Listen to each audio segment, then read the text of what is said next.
Galau adalah ekspresi diri yang menandakan kita sedang sedih, bingung, resah, gelisah, dan lain sebagainya. Kita semua pasti pernah mengalami yang namanya galau. Assalamualaikum warahmatullahi wabarakatuh. Apa kabar teman-teman semuanya? Semoga masih semangat menjalani puasa Ramadan kali ini. Dan semoga teman-teman semua masih dalam lindungan Allah Subhanahu wa Ta'ala. Amin. Teman-teman semua pernah nggak sih punya teman yang kerjanya itu galau terus? Bahkan setiap hari kerjanya galau. Mungkin sebulan sekali mereka galau. Atau selama ini teman-teman semualah yang selalu galau. Selama ini kita hanya tahu kalau galau itu ya ketika seseorang mau curhat sama kita. Tetapi kita tidak pernah memahami benar-benar definisi dari galau itu sendiri. Lalu apa sih galau itu? Galau adalah ekspresi diri yang menandakan kita sedang sedih, bingung, resah, gelisah, dan lain sebagainya.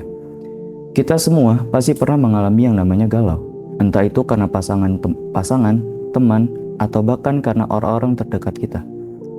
Lalu, apa yang biasanya orang-orang lakukan ketika sedang galau? Kebanyakan orang-orang itu curhat kepada orang tua, temannya, atau bahkan di zaman sekarang remaja banyak curhat ke sosial media seperti Instagram, TikTok, dan Twitter. Sebenarnya teman-teman, curhat kepada orang terdekat atau ke sosial media memang bagus untuk mengurangi beban kegalauan kita.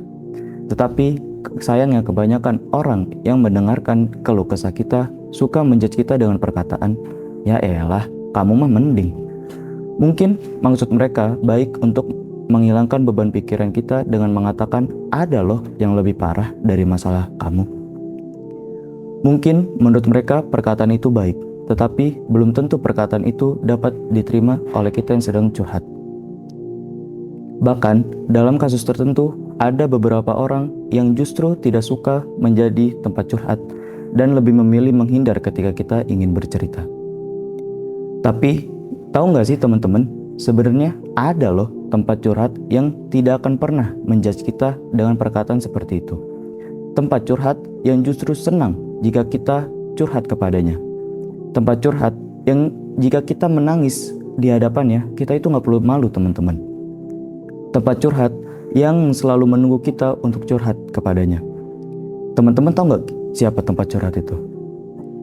Ya, tempat curhat tersebut adalah Tuhan kita, yaitu Allah Subhanahu wa Ta'ala. Kalian gak salah dengar kok. Allah Subhanahu wa Ta'ala merupakan sebaik-baiknya tempat kita untuk curhat. Curhat kepada manusia tidak menjamin kita akan didengar dan diterima oleh mereka. Tidak juga menjamin bahwa kita akan merasa tenang setelahnya. Akan tetapi, bercerita kepada Allah dan memohon pertolongan kepada Allah akan jauh-jauh membuat kita lebih tenang, teman-teman. Bahkan pada prosesnya, Allah akan memberikan solusi yang terbaik bagi diri kita. Sebagaimana yang disebutkan dalam Al-Quran, "Dan apabila hamba-hambaku bertanya kepadamu tentang aku, maka jawablah bahwasanya aku itu dekat. Aku mengabulkan permohonan orang yang berdoa apabila ia memohon kepadaku." Quran Surat Al-Baqarah ayat 186. Lalu, yang menjadi pertanyaannya adalah, sebenarnya kapan sih kita itu bisa curhat sama Allah Subhanahu wa Ta'ala? Sebenarnya teman-teman semua, Allah itu fleksibel.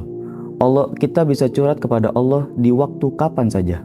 Bisa setelah sholat fardu, sholat duha, atau bahkan ketika teman-teman semua memang butuh teman curhat saat itu juga. Tetapi, ada waktu yang lebih dianjurkan untuk kita bisa curhat kepada Allah, yaitu di waktu sepertiga malam atau tahajud.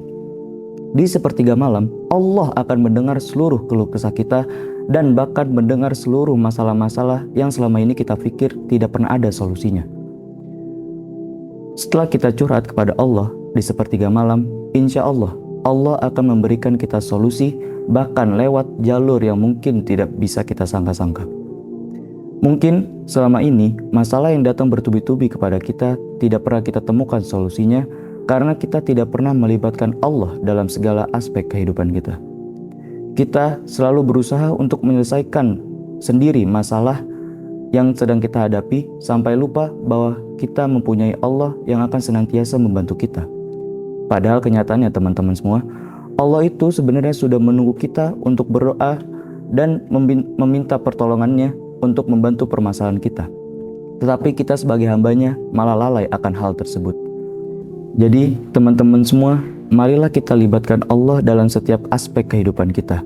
Marilah kita jadikan Allah sebaik-baiknya tempat kita untuk curhat dan selalu percaya dengan jalan yang Allah pilihkan untuk kita. Maka insya Allah kita menjalani hidup ini dengan lebih indah. Sekian dari saya, semoga apa yang saya sampaikan bisa menjadi opsi untuk kita selalu melibatkan Allah di segala aspek kehidupan kita. Semoga di bulan Ramadan ini kita bisa lebih mendekatkan diri kepada Allah Subhanahu wa Ta'ala. Karena di bulan inilah Allah memberikan rahmatnya untuk semua makhluk hidup. Dan semoga kita menjadi salah seorang yang dapat meraih rahmatnya di bulan Ramadan ini. Amin. Terima kasih. Assalamualaikum warahmatullahi wabarakatuh.